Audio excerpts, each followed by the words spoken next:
안녕하세요, 나주겜입니다. 2019년 6월 18일 화요일 매수매도 약으로 들어왔습니다. 오늘은 코스피 같은 경우는 살짝 상승한 상태로다가 마감을 했고요. 코스닥 같은 경우는 좀 많이 내려서 마감을 했죠. 특히나 코스닥 150 같은 경우는 제가 어제 말씀을 드렸었는데 이제 회색 화살표가 나왔기 때문에 조금 더 내려갈 가능성이 있다라고 말씀을 드렸습니다. 근데 생각보다는 역시나 좀 많이 내려간 지금 상황이었고요. 수급의 흐름상을 본다라고 하면은 코스피 같은 경우 개인들 매도세가 좀 강하게 나오면서 외국인이랑 기관, 그 중에도 연기금의 매수세가 좀 이렇게 강력하게 들어왔다. 그렇기 때문에 주가는 이제 내려간다라고 하더라도 크게 걱정을 하지 않으셔도 됩니다. 코스닥 같은 경우는 반대로 이렇게 반대로 나왔죠. 하지만 연기금은 코스닥도 매수를 했다라는 거죠. 그리고 달러 같은 경우는 선물을 외국인이 매도했죠. 달러는 거의 외국인이 주도를 한다라고 보시면 돼요. 그 때문에 달러도 상승 쪽으로다가 갈 수 있는 여건에서 살짝 내려온 그런 모습을 볼 수가 있습니다. 제가 달러가 상승할 수 있는 가능성이 있다라고 말씀을 드렸는데, 이렇게 달러 선물이 매도가 되면서 달러가 하락할 수 있는 가능성이 나오면서 주가는 오히려 올라갈 수 있는 가능성이 더 커졌다라고 보시면 좋을 것 같습니다. 그리고 비차익 순매수 같은 경우도 이제 플러스로 돌아섰죠. 어제 아마 대차를 확인해 보셨으면 오늘 이제 장을 갖다 어느 정도는 예상하셨을 수 있을 건데, 제가 대차가 감소했다라고 하더라도 주가는 아직 하방 상태가 조금 남아있기 때문에 올라오는 종목들은 매도를 하셔라 라고 말씀을 드렸던 거예요. 올릴 때는 항상 오늘처럼 이런 식으로 올린다는 얘기예요. 개인들이 따라 붙는 거는 못하게 하면서 물렸던 개인들 같은 경우는 매도를 할 수 있게 살짝 갭을 띄워놓고선 윗꼬리를 달면서 밑으로 확 내려버리면 개인들 같은 경우는 이제 다시 떨어지는 방향으로 바뀌나 보다라고 생각을 하기 때문에 매도세가 강해진다라는 거죠. 그래서 올릴 때 보면 개인들이 계속 매도를 해요. 몰라서 매도하는 게 아니고 계속 그렇게 흔들면서 올리니까 조금씩 갭 살짝 띄워놓고 내리고 갭 살짝 띄워놓고 내리고, 근데 나중에 보면은 지수는 계속 올라가고 있다라는 거죠. 근데 개인들은 점점점 물량이 줄어들어요. 그리고 따라 붙기에는 갭이 떴기 때문에 따라 붙지도 못하고 이제 그런 상황이 연출이 됩니다. 그럴 때는 이제 종가 베팅을 하시는 분들이 조금 더 유리해지는 상황이 되겠죠. 그러니까 수급 매매를 하건 스케줄 매매를 하건 이제 본인들이 어떤 매매를 하건 뭐 추세선 매매 하시는 분들도 있을 테고, 아니면 급등 매매만 하시는 분들도 있을 거고, 우량주 매매 하시는 분들도 있겠지만, 어쨌든 전체적인 흐름은 보면서 대응해야 되는 거죠. 제가 항상 이렇게 시장 종합에 대해서 설명을 드리면서 뭐 주가는 약간 하방 쪽으로 가고 주가 전체적인 지수를 말씀을 드리지만, 실질적으로 제가 하고 있는 종목들 같은 경우는 보시면 지는 저렇게 얘기하면서 지는 맨날 수익 내고 있네? 이렇게 생각하실 수도 있다라는 거예요. 그러니까 저는 그 종목의 흐름을 또 따로 보는 거고, 그것까지는 설명하려면 너무 길기 때문에 제가 설명을 안 해드리고 장중에 그냥 제가 보여드리죠. 장중에 이제 실시간으로다가 제가 매수 매도하는 거를 그냥 보여드리는 거예요. 하지만 흐름상으로는 알고는 있어야 된다라는 거죠. 이런 식의 그림을 많이 연출을 하겠구나라는 거 정도 갖다가 알고선 가자라는 거죠. 전체적인 그림은 뭐 올랐다고는 하더라도 실질적으로 내린 종목이 오른 종목보다 많기 때문에 여러분들은 떨어졌다고 느끼실 겁니다. 오늘은 조금 이제 떨어졌다라는 느낌을 좀 강하게 받으실 거라는 생각이 듭니다. 그러니까 전체적인 얘기예요. 저는 오늘도 전체 계좌는 수익입니다. 오늘 그나마 또 올랐던 종목도 많았죠. 제가 가지고 있는 보유 종목 중에 오른 종목도 많았고 이제 매도도 많이 했고, 그러다 보니까 저 같은 경우는 수익으로 마감을 했는데, 그렇다고 뭐 엄청난 수익을 저 혼자 챙겼냐? 그거는 아닙니다. 이제 저도 비중들이 다 관리가 돼 있기 때문에 뭐 상한가 막 먹는다고 해가지고 엄청나게 수익을 벌지는 못해요. 그렇게 물어보신 분들도 있어요. 맨날 수익 실하는 거 보면서 종목이 많은 거 아니냐라고 물어보시는데, 저 종목 많습니다. 제가 항상 말씀드려요. 종목 많은데 관리를 하고 있을 뿐이에요. 그러니까 관리를 못하는 사람들은 저처럼 하란 얘기 절대 안 드립니다. 할 수 없어요. 이렇게 하는 게 쉽지는 않고, 이제 계속 하다 보니까 숙련이 되고, 아무리 많은 종목도 관리할 수 있는 어느 정도 틀이 있고 원칙이 있고 그 정해진 룰이 있기 때문에 가능한 거라고 생각을 하시면 됩니다. 하지만 그 안에서도 룰은 다 지키고 있어요.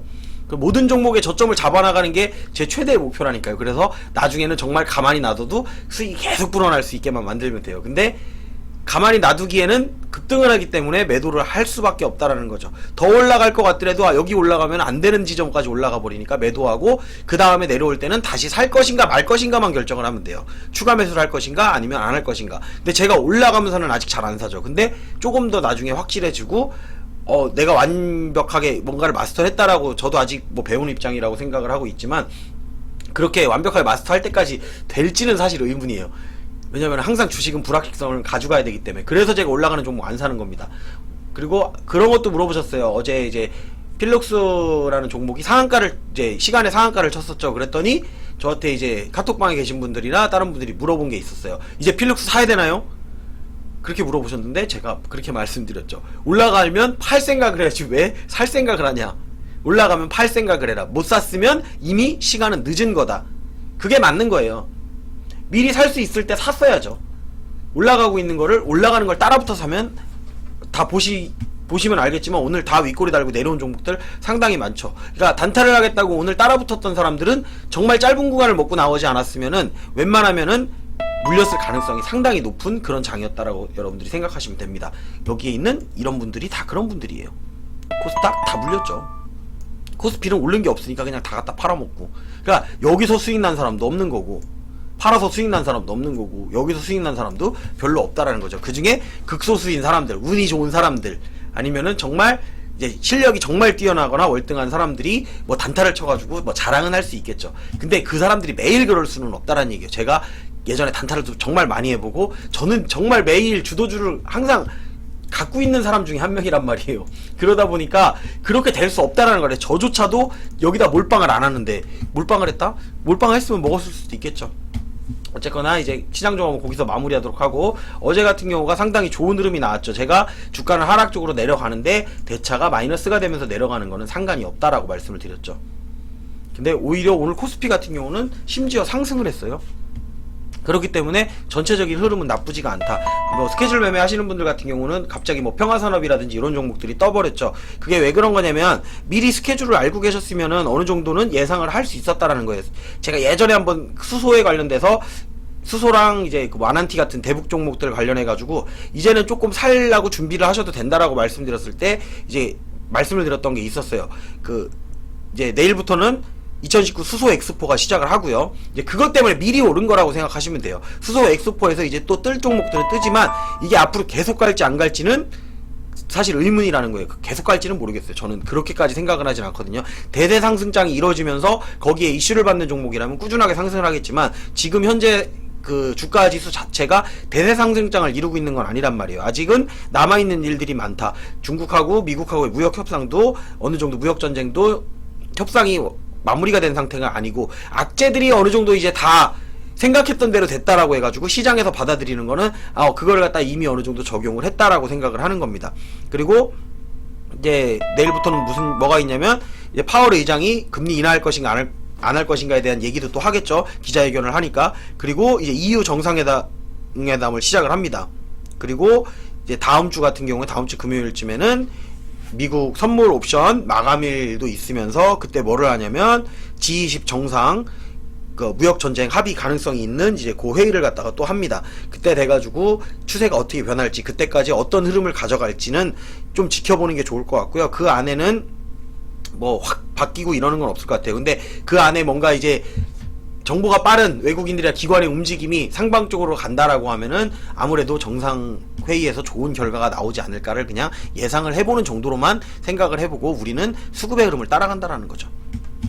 어쨌든 현재 흐름은 보시다시피 계속 대차가 상환되고 있어요. 올라가진 않고 상환되고 있다라는 것은 바닥을 다지겠다라는 어느 정도의 의지를 보인 거고요. 이렇게 마이너스가 됐는데 오늘 떨어졌다는 얘기죠. 코스닥 150 같은 경우는. 근데 코스피는 올랐어요. 그러면 제가 지수는 코스닥을 따라갈까요? 코스피를 따라갈까요? 라고 얘기했을 때 저는 항상 지수는 그래도 코스피 쪽을 따라간다라고 믿는 편이에요. 그렇기 때문에 오늘도 마이너스가 나왔다 라고 하면은 코스닥 150도 내일 상승할 수 있다라는 거죠. 그런 거를 어느 정도 계산에 깔고 저는 이제 바이오 종목을 갖다가 조금 매수를 했습니다. 그게 뭐 올라간다라는 보장이 있어서 매수를 한 거예요. 더 떨어지더라도 크게 떨어질 구간이 많이 보이지는 않는다 라는 생각 때문에 이제 매수를 했던 거지, 그걸 가지고서 매수를 했을 때 제가 무조건 올라간다라고 생각해서 매수하진 않아요. 무조건 올라간다라고 생각하고 매수하면 오히려 안 되고요. 올라가지 않는다라고 생각하고 매수를 해놓으면 오히려 잘 올라가더라고요. 경험상 그냥 말씀드리는 겁니다. 지금 여기서 사실은 여기까지도 내려올 수 있는 흐름이 있었는데 수급의 흐름이 좋으면서 코스피를 갖다가 끌어올렸죠. 그리고 코스닥 같은 경우에는 코스닥 150을 먼저 볼게요. 코스닥 150 같은 경우는 제가 어제 요 회색 화살표가 딱 나오면서 이렇게 나왔기 때문에 여기서 여기를 갖다가 돌파하는 흐름 나왔었죠. 여기 꼬리까지 해서 여기까지 올라왔었죠. 이렇게 여기를 갖다가 돌파를 못하면 결국에는 내려가는 흐름일 것이다 라고 말씀을 드렸죠. 여기서 이제 뭐 이런 식으로 해가지고 이렇게 해서 올라갈 수는 있습니다. 근데 이제 시간은 좀 걸릴 거라는 생각을 하셔야 된다라는 거죠. 여기서 이만큼 뺐는데 갑자기 내일 뜬금없이 올라간다? 뭐 그렇지는 않을 거라고 생각이 드는 거예요. 차트상으로 봐도 실질적으로 그런 적은 별로 없다라는 거죠. 이 안에서만, 요 안에서만 논다 그래도. 그리고 이렇게 내려갔으면은 요 정도까지는 올라온다. 그리고 제가 여기까지는 한번 올라왔었기 때문에 여기까지는 이렇게 양쪽을 열어두시면 돼요. 그래서 여기서 요 정도까지는 올라오는 흐름을 보면서 코스피가 상승을 하는지 대차가 감소를 하는지 이제 그런 것들을 갖다 살펴보면 주가의 흐름을 갖다가 완벽하게는 아니더라도 어느 정도는 예측할 수 있다라는 거죠. 오늘 흐름도 나쁘진 않았어요. 수급의 흐름상으로도 아마도 오늘도 대차는 조금 감소했을 것 같은, 저만의 생각인지 몰라도 감소했을 거라는 생각이 듭니다. 그리고 코스닥 같은 경우도 어쨌든 코스피가 올랐기 때문에 조금 더 내려간다라고 해도 요 지지라인은 받고선 이제 다시 이런 식으로다가 올라오는 흐름을 보여주진 않을까라는 생각이 들어가는 겁니다. 왜? 대차가 계속 감소하고 있으니까. 그렇기 때문에 추세 라인을 깨지 않는 한도 내에서는 대차가 감소를 하고 있다라고 하면은 한 번쯤은 매수할 수는 있는 그런 것들 갖다가 한번 생각해 보셨으면 좋겠습니다. 그리고 요거까지 지금 마무리를 했고요. 그리고 오늘 매수 매도 예약한 거를 이제 보여드리도록 하겠습니다. 오늘 버라이어티 했죠. 버라이어티 한 바람에 어떻게 보면은 저 같은 경우는 뭐 손해나진 않았어요. 상당히 괜찮았죠. 잘 팔았죠. 지금 신규 매수한 종목 같은 경우는, 그러니까 오늘은 어차피 꼬리 내리고 다는 장이라서 아래쪽으로다가 얼마나 잘 잡느냐였는데, 지금 매수한 거는 오늘 KM 제약하고 ABL 바이오 두 개를 매수했습니다. 그런데 요거 같은 경우는 아래쪽을 갖다가 잡는데 조금 더 생각보다 많이 내려왔던 거죠. 제가 생각보다 많이 내려왔기 때문에. 사실 ABL 바이오 같은 경우는 종가에 안 살려 그랬어요. 왜냐면 제가 저점에 걸어놨었거든요. 사실은 오늘 저점이 요 정도까지 올 것이다라고 걸어놨는데 정말 이게 항상 한두 틱 때문에 안 사지는 거죠. 그래서 종가에 살까 말까 하다가 그래 조금 사자 그래가지고 산 게 이제 ABL 바이오는 조금 샀던 겁니다. 요거 같은 경우는 호재성 기사도 있기는 있어요. 호재성 기사가 뭐 고점에서 나온 거라고 하면 제가 조금 안 샀을 것 같긴 한데, 고점이라고 생각하지 않는 부분에서 호재성 기사가 나온 거기 때문에 요거는 뭐 며칠 안에라도 올라갈 수 있는 가능성이 있다라고 생각을 해서 매수를 했던 거고, KM제약 같은 경우는 수급의 흐름 나오는 거 확인하고서 오늘의 관심 종목에다도 제가 적었죠. 적어 놓고선 요거는 이제 매수를 한 겁니다. 노란색 자막에 있는 것들은 여러분들 저가 있는 종목도 있고 여기에 꼭 적는다고 해서 제가 전부 다 사지는 않는다고 말씀을 드렸어요. 하지만 요 수급의 흐름 정도는 여러분들이 살펴보면서 먹을 수 있는 구간을 볼 수 있는, 공부하는 데 도움이 되겠다라고 해서 제가 여러분들에게 알려줄 수 있는 방법이 뭐가 있을까 해가지고 올리는 거니까 참고만 해서 봐주시고, 매수 매도 하는 건 어차피 제가 이렇게 매수 매도 차를 다 보여드리죠. 실시간으로 매수 매도 하는 거 실시간 방송 보시는 분들은 아실 거예요. 제가 뭐 방송 중에 막 떠들거나 얘기하거나 이렇진 않지만 실질적으로 이거는 뭐 실시간으로다가 실제적으로 매수 매도가 이루어지는 거기 때문에 얘는 거짓말을 못해요. 뭐 이거를 뭐 어떻게 만들 수 있는 방법도 없고 실시간으로다가 어떻게 할 수 있는 방법이 없어요. 그냥 저는 켜놓는 거고 여기서 매도하고 여기서 매수한다라는 거를 그냥 보여드리고 있다라는 겁니다. 그래서 여기서 매도했던 것들 이렇게 이제 시작하자마자 매도했던 게 뭐였냐면은 어제 이제 물어봤던 필룩스 같은 경우 저 여기서 매도한 거 이거 손절입니다. 근데 손절인데 손절이 아닌 이유는 뭐냐면 그 전에 매수를 해놨었죠. 조금 그거를 매수한 거예요. 아래쪽에서 매수했던 부분에 대해서 그거에 대해서만 수익을 챙긴 거죠. 그 전에 뭐 물려있던 거에 대해서 크게 신경 쓴 게 아니고 그 중에 일부분을 매도를 해서 그거에 대한 수익 부분만 챙겨 놓는다는 거예요. 이 작업을 여러 번 해야 손실이 많은 것들도 나중에 내려와서 내가 바꿔날 수가 있다는 거예요. 손실을 수익으로 바꿀 수 있는 작업을 하는 중이다. 그렇기 때문에 파는 거예요. 손실인데 파는 게 아니고. 그리고 3번전자 같은 경우도 요거 지난달인가 4월달에 산 종목 같아요. 4월달에 샀는데 요것도 오늘 다 수익이죠. 이거 오른 대로 거의 제가 매수해놓은 자리에서 왔다 갔다 계속 그랬던 거예요. 그러면서 오늘 떠서 요것도 이제 분할 매도로 해서 대응을 했던 거고, 그래도 오늘 내려왔어도 얘는 수익이죠. 그리고 부방 같은 경우도 사실은 이것도 고점을 잡으려다가 이제 물량을 갖다가 여기서 매도를 하고 시가에 매도를 하고 고점도 잡아보려고 그랬는데 고점이 살짝 안 잡혔어요. 그러면 다음에 팔지. 물량은 이미 수익은 많이 실현해놨기 때문에 이미 38% 아까 40% 넘어가고 거의 50% 가까이 됐던 수익이기 때문에 요거는 이제 크게 걱정할 일은 없다라고 생각을 하는 거고, XINC 같은 경우도 요거는 뭐 제 지인한테도 매수를 하라고 했던 종목이었는데 이것도 그래핀 관련 종목입니다. 근데 그래핀 하면 여러분들이 생각하는 게 대부분 국일재질을 생각한 거란 말이에요. 근데 왜 저는 국일재지 지난번에 팔았죠. 근데 국일재지 안 사고 그 다음에 다시 저는 XIENC를 샀습니다. 그게 뭐냐면 이제 수급의 흐름이 바뀌는 게 이쪽으로 온 게 보였기 때문에 그냥 산 거예요. 같은 테마라는 것도 알고 있어요. 같은 테마지만 며칠 전에도 제가 그런 말씀 드린 적이 있었을 거예요. 그 에이프로젠 KIC하고 에이프로젠 제약을 있었는데 나는 에이프로젠 제약을 봤다. 근데 에이프로젠 KIC를 샀다라고 말씀드렸죠. 근데 오늘 에이프로젠 제약만 올라가는 거예요. 그리고 KIC 같은 경우는 아직 안 올라갔어요. 어차피 같은 섹터라고 해도 조금씩 그 힘의 흐름은 조금씩은 다르다.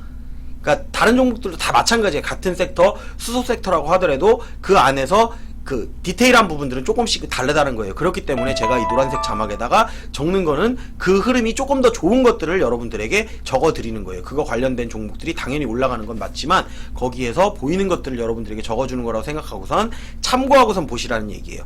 사라 마라 이런 얘기 안 해요. 팔아라 뭐 이런 얘기는 안 해요. 근데 도움이 되신다고 하는 분들이 많기 때문에 제가 이렇게 적어 드리는 거라고 생각을 하면 됩니다. 그 드림 시큐리티 같은 경우는 오늘 상한가에 매도를 했죠. 전에 한 번에 이것도 40% 이상에서 매도를 했던 거고 내려왔다가 추가 매수해가지고 다시 얼마 전에 매수를 또 했던 거죠. 그리고선 오늘 또 수익을 낸 거죠. 이렇게 상한가에. 여기서 제가 보시면 팔았는데 팔고선 상한가에 마감했을 때는 안 팔았었죠. 근데 상한가가 깨진 다음에 여기서 다시 매도를 상한가에 매도를 했죠. 물량을 더 털어냈다라는 얘기예요. 당연히 수익 구간이고 수익 구간이긴 합니다. 같은 수익 구간이긴 하지만은 매도를 해놓고선 홀딩하는 걸 갖다가 줄였다는 얘기예요. 아 이거는 떨어지겠구나. 상이 계속 깨지잖아요. 상한가에 고정이 돼 있어야 되는데 상이 몇 번 깨지는 걸 보면서 그 내려갈 때 파는 게 아니고 떨어질 걸 예상하고 미리 상한가에 팔아 놓는다라는 거죠. 조금 더. 그런 것도 하나의 전략이에요. 하다 보면 어느 정도 여러분들이 익숙해져요. 그리고 한국주철관은 수급의 흐름이 안 보이면서 그냥 빵 터졌단 말이에요. 그래서 제가 여기서 매도를 하고 이거는 위에서 수급의 흐름이 터졌어요. 그러다 보니까 제가 이거는 상한가에 전략 매도를 해버린 거죠. 꼬리 달고 내려오겠구나. 내려오면 다시 살지 말지는 내려올 때 결정을 하려고 했는데 내려왔을 때 사실 고민을 했어요. 종가보다 더 아래 구간에서 사야 되나 말아야 되나 고민을 하다가 이거 말고도 살 거 많다라는 생각 때문에 이제 추가 매수를 다시는 안 한 겁니다. 그냥 상한가에 전략 매도를 한 다음에 요거는 이제 마무리해서 끝냈던 거고요. 그리고 ABL 바이오 같은 경우는 이제 지난번에 수익률이 10% 이상까지 갔었다가 다시 마이너스로 왔었죠. 그런데 요거는 이제 호재성 흐름이 끝나지는 않아가지고 매수를 한 겁니다. 차트상으로 자리로 봤을 때는 그렇게 좋지는 못해요. 여기서 이렇게 빠진 상태에서 올라갈 수 있는 가능성. 근데 올라간다라고 하면 얘는 고점 돌파가 가능한 종목이기 때문에 매수를 한 거고 떨어질 각오는 어디까지 하고 산 거냐면은 여기서 만약에 더 떨어져서 바이오 흐름이 안 좋거나 전체적 지수 흐름이 안 좋다라고 하면은 얘는 거의 22,000원대까지 내려갈 거라고 생각을 하고 산 겁니다. 그럼 그 중간 안에서는 이제 더 이상 작업하진 않습니다. 저 같은 경우는 그 안에서는 놔두는 거예요. 그러면 이제 마이너스 한 20% 되겠죠. 거기까지 가면은 20%가 조금 넘을 수도 있겠네요. 그러면 그때 돼서 이제 수급의 흐름을 보고 다시 작업을 하는 거예요. 그렇게 해도 살려낼 수 있다는 거예요. 단지 시간이 조금 더 걸린다. 근데 올라갈 거라고 생각하기 때문에 사는 거예요, 사실은. 근데 확신은 못 한다라는 거예요. 그러니까 확신을 할 수 있는 사람은 별로 없을 거라는 생각이 들고 일단은 그렇게 했다라고 여러분들이 보시면 좋을 것 같고 오늘 이제 신규 매수한 거 KM제약 신규 매수한 겁니다. 요거는 그리고 ABL 바이오 같은 경우는 추가 매수를 한 거고 한국주철관 같은 경우는 전략 매도해서 잘 끝냈죠. 상한가에다가 마무리 깔끔하게 끝냈고 분할 매도한 종목 같은 경우는 부방 이제 부방은 사실 물량 별로 안 남았습니다. 그리고 필록스 같은 경우는 손해인데도 매도를 한 이유는 내려와서 한 번 더 매수를 잡을 수 있는 기회가 있다라고 생각했기 때문에 마찬가지로 3번전자가 필록스가 대주주가 되는 그림이었기 때문에 얘네들은 같이 움직일 거라고 생각했어요. 그리고 시간으로다가 이렇게 떴던 종목은 대부분은 매도를 부터하고 시작을 해요. XINC 같은 경우도 잘 팔았죠. 그리고 드림 시큐리티 상한가에 매도 해놓고선 내려왔지만 전체적인 흐름으로 봤을 때 뭐 끝났다고 보기에는 애매한 거죠. 그렇기 때문에 홀딩을 하고 가져가는 거예요. 덜어는 놓고 수익은 챙겨놓고 나머지 물량으로 홀딩 그리고 그 돈을 가지고서는 꼭 얘를 다시 사지 않아도 된다라는 거예요. 종목은 많으니까 전체적인 종목을 다 보고 있기 때문에 어떤 종목이 요번에 이거 올라갈 거고 다음에 이거 올라갈 거고 그 순서만 제대로 맞는다라고 하면 수익률은 금방금방 늘어나거든요. 금액이 작다고 해서 무시하는 게 아니에요. 그 작은 돈이 수익이 나서 수익 난 돈이 또 다른 종목을 사는데 또 바로 수익이 또 나고 또 그 종목이 또 다른 종목을 사서 수익이 나면은 예수금 안 줄어듭니다, 여러분들. 그러니까 제가 예수금이 안 줄어드니까 계속 사는 거예요. 예수금이 줄어들면 계속 돈을 투입해야 되는데 저는 그러진 않고 있거든요. 그러지 않은 지가 이제 꽤 오래됐어요. 이제 예수금을 더 이상 넣지 않고 항상 수익 난 돈으로만 가지고선 이제 전체 자산을 불려나가는 지금 그런 시스템을 갖다가 가져가고 있습니다. 하지만 큰 욕심을 안 부리면서 조금씩 올려나가는 거예요. 전 종목을 많이 나눠놨다는 얘기가 그거에 대한 반증이라고 할 수도 있다라고 생각을 하시고 보셨으면 좋습니다. 오늘도 얘기하다 보니까 쓸데없는 얘기도 많이 하고 뭐 그랬는데 오늘 방송 여기서 마무리하도록 하겠습니다. 유튜브를 시청하시는 분들은 좋아요, 구독, 알림 설정 해주시고 역시라도 대차 확인 한번 해보시기 바랍니다. 오늘 마이너스가 됐다라고 하면은 흐름상으로는 나쁘지 않은 흐름이다 라고 생각하시면 좋을 것 같습니다.